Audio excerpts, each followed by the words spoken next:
네, 종종 댓글들을 달아주시는데요. 맨 처음에 아무 경력 없이 처음 취준을 하시는 분들도 있고, 혹은 현직에서 일을 하고 계신데 좀 경력으로 넘어가고 싶다 이러시는 분들도 있습니다. 이번 영상은 후자인 분들만 들으시면 될 것 같습니다. 경력 공고고요. 3년 이상, 4년 이상 이런 식으로 나와 있습니다. 하지만 이 경력 공고를 보았을 때 저 역시도 이직을 준비했지만 이 3년 이상이라는 이 숫자는 의미가 그렇게 크지 않은 것 같습니다. 2년 경력이더라도 혹은 좀 더 있더라도 약간 부족하더라도 그냥 사람을 보고 결정하는 게 많은 것 같아요. 그래서 이 수치, 이 딱 4년이다, 이 딱 3년이다에 대해서 먼저 마음을 그으시고 포기하거나 그냥 넘어가지 않으셨으면 좋겠습니다. 그래서 이번 영상은 지중 해저, 특히 지중을 중심으로 말씀드리고자 합니다. 케이블 산업의 개념, 구조에 대해서 보실 텐데요. 흔히 케이블이라고 하면 여러 가지 종류가 있죠. 하지만 제일 메인인 것은 결국 지중과 해저입니다. 지중에서도 이제 송전이라고 하거든요. 뭐 회사마다 조금씩 다르게 나누겠지만 송전은 뭘까요? 말 그대로 송전과 배전이 있습니다. 송은 진짜 보내는 거겠죠. 배는 뭘 것 같습니까? 분배하다 할 때 배일 겁니다. 그래서 이 부분에 대해서 좀 헷갈리시다면 사전을 한번 찾아보시고요. 흔히 말하면 예를 들어서 발전소를 세웠다. 그래서 어디다가 보내야 된다. 전력을. 이게 이제 송전이 되겠습니다. 배전은 이 들어온 전력을 변전소에서 나누는 이런 걸 이제 배전이라고 하겠고요. 따라서 그 규모나 크기는 뭐가 더 클까요? 당연히 송전이 훨씬 더 크겠죠. 근데 오히려 현직에 계신 분들 보면 배전도 손이 가는 게 참 많다고 합니다. 견적 치거나 이렇게 할 때요. 그래서 오히려 송전이 나을 수도 있다. 자, 해전은 맞죠. 바다에 까는 거 있죠. 지중 같은 경우에는 땅에다가 까는 겁니다. 땅 밑에다가요. 해전은 바다에다 까는 거고 좀 구조는 다소 다릅니다. 나머지 이제 잔잔발이라고 그냥 써놨는데 일단 이번 공고는 이 두 가지를 특히 지중을 먼저 보자고요. 그럼 구조는 어떻게 돼 있냐? 해외 전력청이 이제 프로젝트 입찰을 내면 EPC 업체들, 소위 말해서 이제 건설사라고 볼 수 있겠죠. EPC 업체들이 달라붙습니다.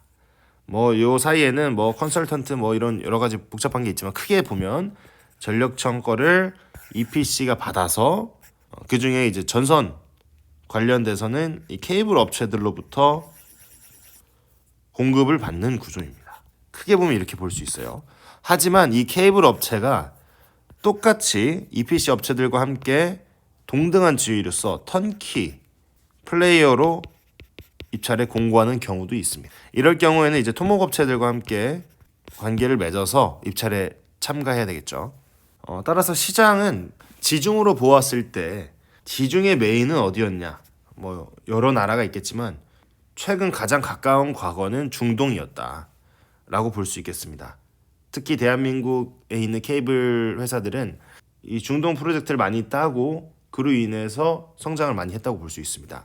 과거에는 유럽, 일본 업체가 있었다면 이걸 한국 업체들이 이제 치고 올라왔고요. 현재는 로컬 기업들이 치고 올라와서 경쟁이 매우 치열한 상황입니다. 자, 플레이어들 같은 경우에는 뭐 EPC 업체들, 그 다음에 케이블사들이 있겠지만 뭐 케이블사들을 먼저 보자면 예를 들어서 사우디 3사가 있습니다. 사우디 케이블, 리야드 케이블, 제타 케이블 이렇게 사우디 3사가 있고요. 그 다음에 이집트 기업인 엘스웨디, 그 다음에는 뭐 중국 업체들도 있고 또 이제 펠프다찌라는 태국 기업도 있습니다.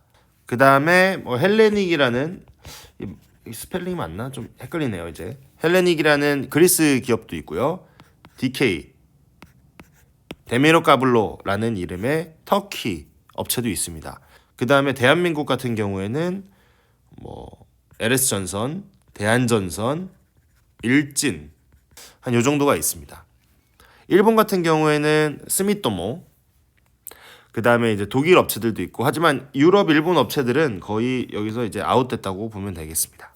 자, 그래서 이 업체들이 누구한테 갖다 파냐? 보통 이제 EPC 업체들한테 갖다 파는 거죠. 턴키의 메인 플레이어로 입찰에 참가하지 않는 이상은요. 그래서 보통은 이제 자재 공급, 전기 공사 파트와 턴키 이렇게 둘로 나눠질 수 있겠습니다.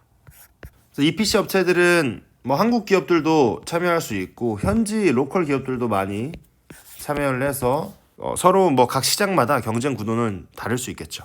자, 그래서 업무의 프로세스는 뭐냐? 턴키를 할 때와 자재 전기공사 공급만 EPC 업체들한테 할 때랑 좀 다르겠죠. 턴키는 EPC 업체들의 업무를 하는 거기 때문에 훨씬 더 범위가 넓습니다. 자재 전기 공사만 할 경우에는 EPC한테 공급을 하는 거기 때문에 RFQ를 받아서 이에 대해서 견적 준비를 해서 투자를 하고요. 그 다음에 고객과 계속 핑퐁 오고 가면서 나중에 정말 수주를 했다.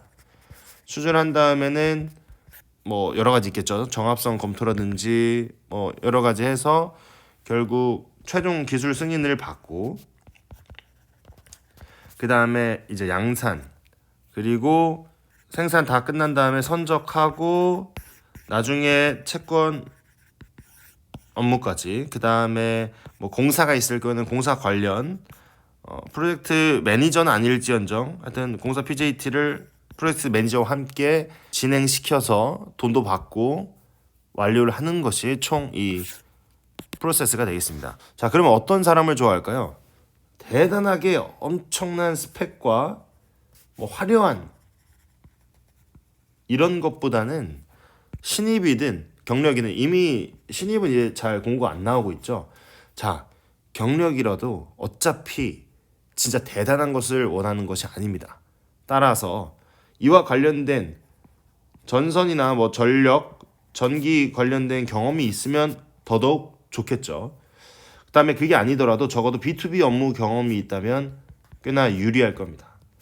그다음에 인성적인 걸로 보았을 때는 좀 차분하고 스펙이 좀 낮더라도 좀 이 끈적끈적 뭔가 뚝심 있게 진짜 오래오래 다닐 사람들 그런 사람들을 매우 선호할 것 같습니다. 네, 소재지는 안양이죠. 소재는 안양이라서 금정역에서 내리시면 걸어서 빠르면 한 5분에서 8분이면 회사에 도착합니다. 사실 경력 공부이기 때문에 이 영상을 많이 보실 분들이 없을 것 같아요. 하지만 여기까지 넘어와서 볼 정도라면 꼭 가고 싶으신 분들이기 때문에 좋은 결과 얻으시길 바랍니다. 감사합니다.